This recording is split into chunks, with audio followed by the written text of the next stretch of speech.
नमस्कार,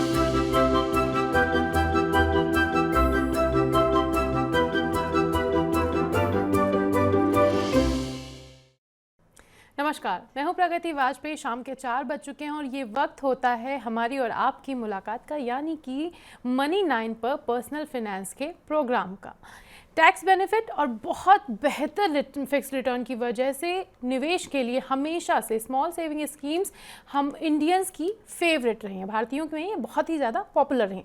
सरकार की तरफ से सीनियर सिटीजन सेविंग स्कीम में निवेश की लिमिट बढ़ाए जाने और महिलाओं के लिए नई बचत योजना शुरू किए जाने के बाद जो स्मॉल सेविंग स्कीम्स हैं उनमें निवेश बहुत ही तेज़ी से बढ़ा है। हाल में सरकार ने इन योजनाओं को लेकर एक और बदलाव किया है। उस बदलाव का क्या असर होगा? क्या स्मॉल सेविंग स्कीम में निवेश पर और फायदा मिलेगा या नए बदलाव से निवेशकों का नुकसान होगा? आज के हेलो मनी 9 प्रोग्राम में हम इन्हीं सवालों का जवाब जानेंगे। साथ में निवेश से जुड़े दूसरे सवालों पर भी हमारे एक्सपर्ट की राय लेंगे। कार्यक्रम में आज मेरे साथ बतौर एक्सपर्ट जुड़ रहे हैं बलवंत जैन जी, जो टैक्स एंड इन्वेस्टमेंट एक्सपर्ट हैं। बलवंत सर, स्वागत है आपका मनी 9 प्रोग्राम में हमारे साथ जुड़ने के लिए। बलवंत सर से हम सवाल जवाब का दौर शुरू करें उससे पहले मैं अपने दर्शकों से बताना चाहती हूं कि अगर आपके पास स्मॉल सेविंग स्कीम से जुड़ा हुआ या इन्वेस्टमेंट से जुड़ा हुआ कोई भी सवाल है तो वो आप हम तक पहुंचा सकते हैं। सवाल पहुंचाने का तरीका बेहद आसान है। आपको 9311211874 नंबर पर व्हाट्सएप करना है या फिर आप चाहें तो money9query@tv9.com के मेल पर आप हमें मेल भी कर सकते हैं। इसके साथ ही साथ आप ट्विटर, फेसबुक, यूट्यूब पर भी कमेंट बॉक्स में जाकर के अपना सवाल लाइव रियल टाइम में हमसे पूछ सकते हैं और हमारे एक्सपर्ट उसका जवाब देंगे। तो अब आप जब तक अपने सवाल भेजते हैं हम बलवंत सर से इन स्कीम्स के बारे में कुछ जान लेते हैं। बलवंत सर, हाल ही में जो ये स्मॉल सेविंग स्कीम्स है इसके नियमों में बदलाव किया गया है। सबसे पहले बताएं कि कौन कौन सी स्कीम्स हैं जिनमें ये बदलाव हुए हैं। देखिए प्रगति, ऐसा है, पहले मैं धन्यवाद दे दूं आपको मुझे यहाँ शो में बुलाने के लिए। 3 स्कीम है जिसमें चेंज किए गए हैं। एक पीपीएफ है, एक जो पोस्ट ऑफिस फिक्स डिपॉजिट बोलते हैं popularly, national saving time deposit scheme है, और तीसरी जो है वो सीनियर सिटीजन सेविंग स्कीम। इन 3 स्कीम में चेंजेज किए गए हैं। ओके, बलवंत सर, जैसा कि आपने बताया कि 3 स्कीम्स में चेंजेस हुए हैं, लेकिन अगर मैं बात करूं जो बज़ क्रिएट हुआ है वो पीपीएफ यानी पब्लिक प्रोविडेंट फंड में जो चेंजेस हुए वो काफ़ी चर्चा में है। पीपीएफ स्कीम में किस तरह के बदलाव हुए हैं और उससे अगर मैं पूछूं कि आम आदमी को किस तरह से फ़ायदा होगा तो क्या कहेंगे आप? देखिए, ऐसा है कि जो ज़्यादा चेंजेज है ना प्रगति, वो सीनियर सिटीजन सेविंग स्कीम में हुए हैं। पीपीएफ स्कीम में जो अमेंडमेंट हुआ है वो एक क्लेरिफिकेटरी नेचर का है। मतलब जो पीपीएफ में आप प्री मैच्योर विड्रॉल करते हैं तो आपका जितना इंटरेस्ट क्रेडिट हुआ है पास्ट में उस पर 1% का काट के आपको, मतलब हर साल का 1% डिडक्ट करके आपको पैसा दिया जाता है।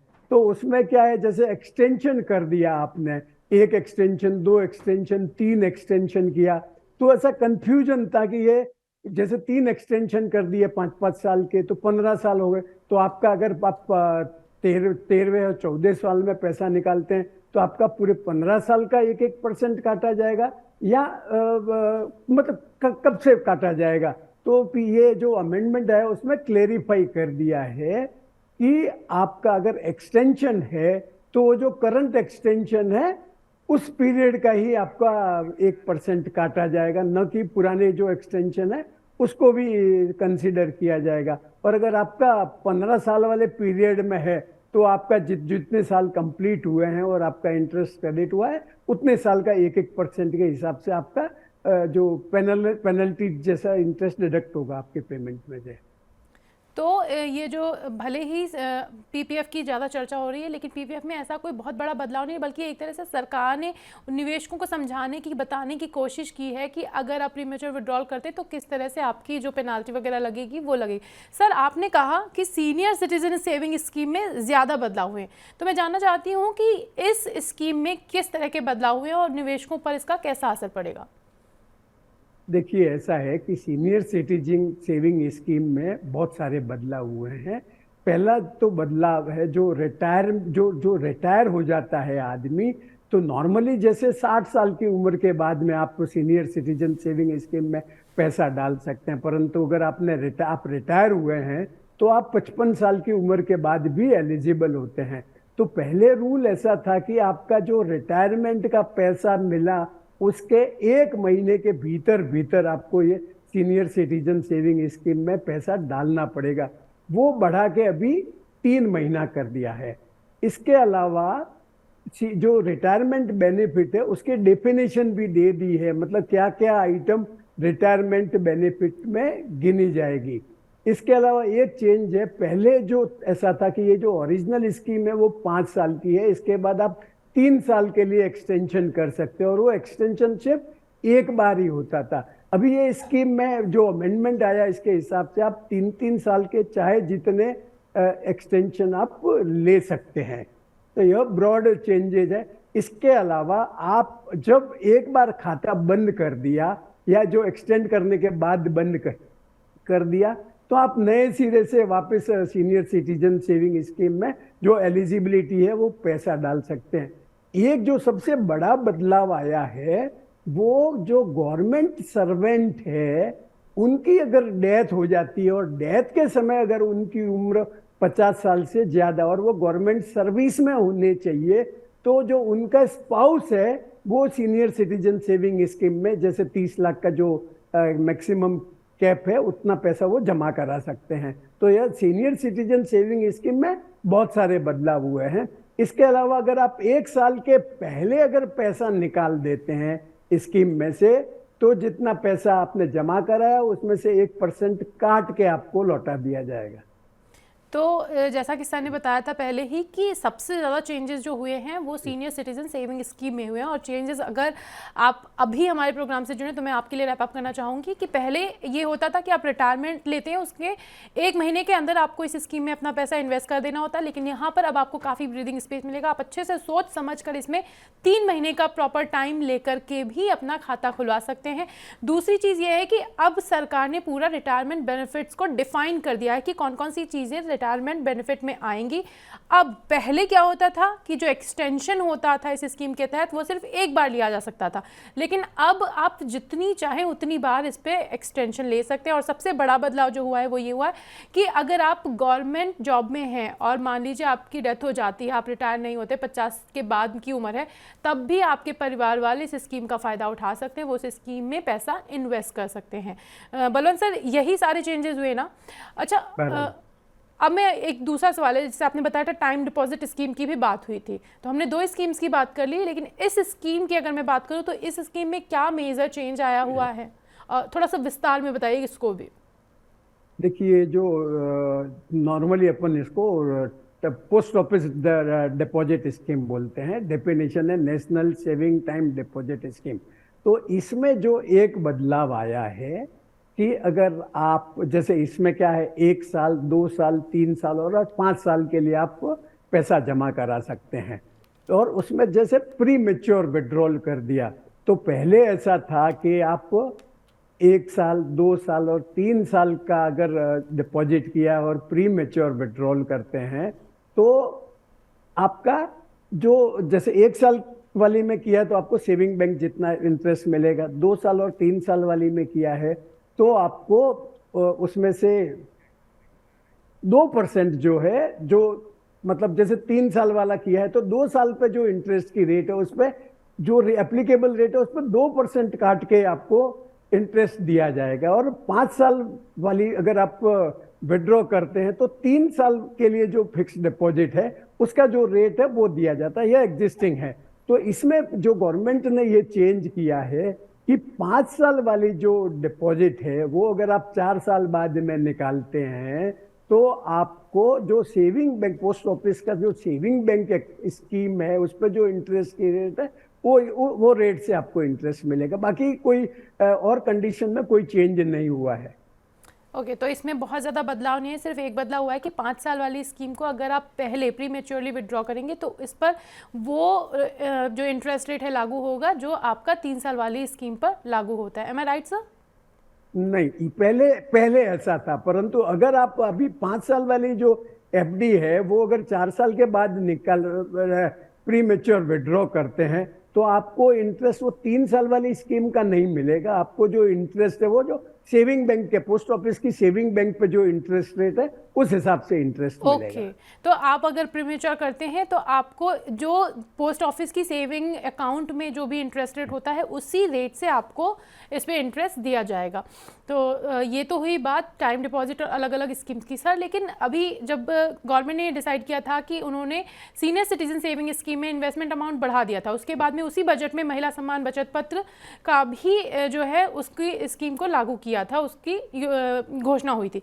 तब से देखा जा रहा है कि SC/SS यानी कि सीनियर सिटीजन सेविंग स्कीम में जो निवेश है वो लगभग 2.6% बढ़ गया है। आपको क्या लगता है सिर्फ गवर्नमेंट के अनाउंसमेंट लिमिट बढ़ाने की वजह से ऐसा हुआ या फिर कुछ और कारण भी है जिसकी वजह से इन स्कीम्स में निवेश बढ़ा है? मेरी राय में नॉर्मली क्या होता है, जो आदमी जब रिटायर हो जाता है तो उसकी रिस्क लेने की कैपेबिलिटी है वो कम हो जाती है, और ट्रेडिशनली भी लोग एफडी जैसी स्कीम में पैसा डालते हैं। और चूंकि सीनियर सिटीजन सेविंग स्कीम में आपका जो एफडी से ज्यादा ब्याज मिलता है जनरली, तो लोग प्रेफर करते हैं। मतलब मैं भी जितने सीनियर सिटीजन से मिलता हूँ वो बोलते हैं हमने सीनियर सिटीजन सेविंग स्कीम में पूरा का पूरा पहले पैसा डाल दिया। पहले लोग 15 लाख डालते थे, अभी 30 लाख की एलिजिबिलिटी हो गई है, तो 30 लाख अगर हस्बैंड वाइफ दोनों रिटायर हो गए हैं, दोनों 60 के ऊपर है, तो वो लोग 60 लाख रुपए तक जमा कर दिया है। तो जो निवेश का जो स्तर बढ़ने का जो कारण है वो गवर्नमेंट के द्वारा जो लिमिट बढ़ाई गई है वही एक कारण है। और दूसरा कारण तो जो पहले भी था, क्योंकि उस पर रेट ऑफ इंटरेस्ट है वो अदर जो दूसरी एफडी वगैरह है जो सेफ होनी चाहिए। वैसे दूसरी एनबीएफसी की एफडी वगैरह में आप डालोगे पैसा तो हो सकता है थोड़ा ज्यादा ब्याज मिला है, पर उसमें थोड़ा रिस्क है। ये जो सीनियर सिटीजन सेविंग स्कीम है तो वो एज गुड एज आप गवर्नमेंट को लैंड कर रहे हो, तो यह एकदम सेफेस्ट स्कीम है और उस पर हाईएस्ट रेट ऑफ इंटरेस्ट मिलता है। इसके लिए ये निवेश बढ़ गया है। तो ये निवेश बढ़ने का जो पूरा क्रेडिट है वो सरकार की उस अनाउंसमेंट को ही दिया जाना चाहिए, क्योंकि गवर्नमेंट ने जब इन्वेस्टमेंट का अमाउंट बढ़ाया उससे लोगों में भरोसा वो पहले से ही कर रहे थे, लेकिन अब उनके पास अपॉर्चुनिटी है कि वो अपना ज़्यादा से ज़्यादा पैसा इस स्कीम में लगा सकें। पहली बात तो उनको रिटर्न ज़्यादा अच्छा मिल रहा है और दूसरी चीज़ सेफ है, जो रिस्क है वो ज़ीरो है, तो इस वजह से लोग इस स्कीम को ज़्यादा चूज़ करें। सर ये तो बात हुई रिटर्न की, लेकिन अगर मैं पूछूँ कि ये जो सभी स्कीम्स हैं, इन स्कीम्स में टैक्स का जो बचत की जा सकती है वो सबसे ज्यादा किस स्कीम में निवेश करके की जा सकती है? देखिए जो स्मॉल सेविंग स्कीम्स है उसमें जैसे एक तो सुकन्या समृद्धि योजना है, उस पर टैक्स बेनिफिट मिलता है एटीसी का। इसके अलावा पीपीएफ में बेनिफिट मिलता है, आपका सीनियर सिटीजन सेविंग स्कीम में बेनिफिट मिलता है, और एनएससी में बेनिफिट मिलता है। तो ये सब स्कीम में तो जब आप निवेश करते हैं तब एटीसी के तहत बेनिफिट मिलता है। पर पीपीएफ का जो है वो जो इंटरेस्ट आपको मिलता है वो टैक्स फ्री है। बाकी जैसे सुकन्या समृद्धि स्कीम का इंटरेस्ट है वो भी टैक्स फ्री है, पर सुकन्या समृद्धि स्कीम तो वही इन्वेस्ट कर सकता है जिसके बेटी है और बेटी एलिजिबल एज में है। जबकि पीपीएफ की कोई age limit senior citizen saving scheme में जिसका 60 साल कंप्लीट हो गया वही निवेश कर सकता है। उस हिसाब से पीपीएफ स्कीम ऐसा है जिसमें एटीसी का बेनिफिट है, इंटरेस्ट टैक्स एग्जम्प्ट है, और कोई और रेस्ट्रिक्शन नहीं है सिवाय ये कि आप 1.5 लाख से ज्यादा उसमें निवेश नहीं कर सकते। तो मेरे हिसाब से सबसे बढ़िया जो स्कीम है वो पीपीएफ है टैक्स बेनिफिट के लिहाज से। तो अगर टैक्स बेनिफिट के लिहाज से आप इन्वेस्टमेंट करने की प्लान करें तो पीपीएफ सबसे अच्छा है, क्योंकि आपको इन्वेस्टमेंट करते टाइम भी आपको टैक्स बेनिफिट्स मिलते हैं, वहीं जब आपको इसका रिटर्न हासिल होता है उस इनकम पर भी आप टैक्स बचा सकते हैं, वो भी टैक्स फ्री होती है।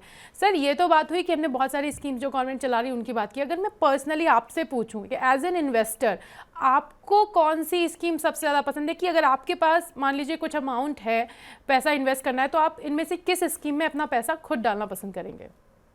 देखिए प्रगति ऐसा है कि चूंकि पीपीएफ में लिमिट है, पीपीएफ में मैं 1.5 लाख से ज्यादा निवेश नहीं कर सकता हूं 1 साल में, और अगर मेरे को सेफ पैसा चाहिए तो मेरे पास में सिर्फ, मैं जैसे रिटायर हो गया हूं तो सिर्फ option senior citizen saving scheme का ही है। पर तो जिन और लोगों के पास जो या तो सीनियर सिटीजन नहीं है या इवन सीनियर सिटीजन भी है और उनके और फैमिली मेंबर भी है, तो मेरा सुझाव रहेगा कि पीपीएफ का जो 1.5 लाख रुपए का जो स्पेस अवेलेबल है वो पहले यूज कर देना चाहिए। और उस समय आपको यह देखना चाहिए कि आपको कैश इनफ्लो की कितनी जरूरत है। अगर आपको मंथ आफ्टर मंथ अगर पैसा चाहिए तो जो सीनियर सिटीजन सेविंग स्कीम है उस पर इंटरेस्ट आपको हर 3 महीने में मिलता है। परंतु अगर आपको जरूरत नहीं है तो आप पहले पीपीएफ में पैसा डालिए और फिर सीनियर सिटीजन सेविंग स्कीम में डालिए। तो अगर बलवंत जी की खुद बात करें तो उनका कहना है कि पीपीएफ में एक लिमिट अमाउंट है कि आप 1.5 लाख तक का ही फ़ायदा उठा सकते हैं, 1.5 लाख तक का ही इन्वेस्टमेंट कर सकते हैं। लेकिन सीनियर सिटीजन सेविंग स्कीम में चूंकि वो रिटायर भी हो चुके हैं इस वजह से भी, और प्लस उसमें मंथली इनकम होती रहेगी, तो अगर उनकी फेवरेट स्कीम की बात करें तो वो सीनियर सिटीजन सेविंग स्कीम है। लेकिन एज एन इन्वेस्टर अगर हमारे दर्शक चाहते तो उस सर की राय ये है, बलवंत जी की राय ये है कि पहले आप टैक्स बेनिफिट जहाँ जहाँ मिल रहा है उन सभी स्कीम्स का फ़ायदा उठाएं, उसके बाद में रेगुलर इनकम के लिए सीनियर सिटीजन सेविंग स्कीम को चूज करें, उसमें पैसा इन्वेस्ट करें। सर ये तो बात हुई सारी स्कीम्स की, और ये ज़्यादातर स्कीम्स देखा जा रहा है कि पोस्ट ऑफिस की ही स्कीम्स हैं।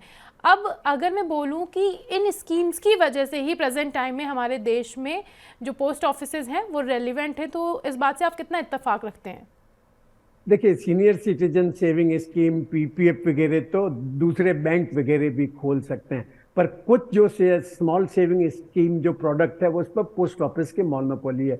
जैसे ये जो टाइम डिपॉजिट है या जो एनएससी वगैरह है, तो to that extent post office relevant. और वैसे देखा जाए तो आजकल जो रेगुलर पत्राचार वगैरह तो कम हो गया है इलेक्ट्रॉनिक कम्युनिकेशन के ज़माने में, तो कम से कम एटलीस्ट ये सर्विसेज और ये प्रोडक्ट अवेलेबल करके पोस्ट ऑफिस आज की तारीख में भी रेलेवेंट है। बलवंत सर, हमारे पास दर्शकों के सवाल भी आने लगे हैं, उन सवालों के जवाब आपसे जानने की कोशिश करें। उससे पहले एक लास्ट सवाल मैं पूछना चाहती हूँ कि हमने बात की SC/SS scheme, senior citizen saving scheme, इसको जो सबसे ज़्यादा चुनने का रीज़न है कि इससे मंथली इनकम, एक रेगुलर इनकम होती रहती है। तो अगर रिटायरमेंट के बाद किसी इंसान को रेगुलर इनकम की ज़रूरत है तो इस स्कीम के अलावा कौन कौन से ऑप्शन उसके पास अवेलेबल हैं? देखिए, रेगुलर मंथली तो इंटरेस्ट का नहीं है, परंतु आरबीआई का फ्लोटिंग रेट बॉन्ड है जिसमें आपका जो एनएससी का जो रेट होता है उस पर 0.35% प्रीमियम, मतलब एनएससी की जो इंटरेस्ट प्रिवेलिंग रेट है उस पर 0.35% और एक्स्ट्रा ब्याज मिलता है। तो वो वैसे बेनिफिशियल है और कंपिटिटिव है, मतलब। और इसमें जो फ्लोटिंग रेट बॉन्ड्स हैं उस पर निवेश की कोई सीमा नहीं है। जैसे सीनियर सिटीजन सेविंग स्कीम में आप पर सीनियर सिटीजन 30 लाख रुपए ही जमा करा सकते हैं। जो इसमें जो आरबीआई के जो फ्लोटिंग रेट बॉन्ड है उस पर निवेश की कोई सीमा नहीं है। और तो जिनको रेगुलर इनकम चाहिए वो पहले सीनियर सिटीजन स्कीम का कोटा एग्जॉस्ट करें और उसके बाद में पैसा आरबीआई के फ्लोटिंग रेट बॉन्ड में डाल सकते हैं। ओके, तो आपके पास SC/SS के अलावा आरबीआई के फ्लोटिंग बॉन्ड्स का ऑप्शन है, वहां पर भी आपको रेगुलर इनकम होगी।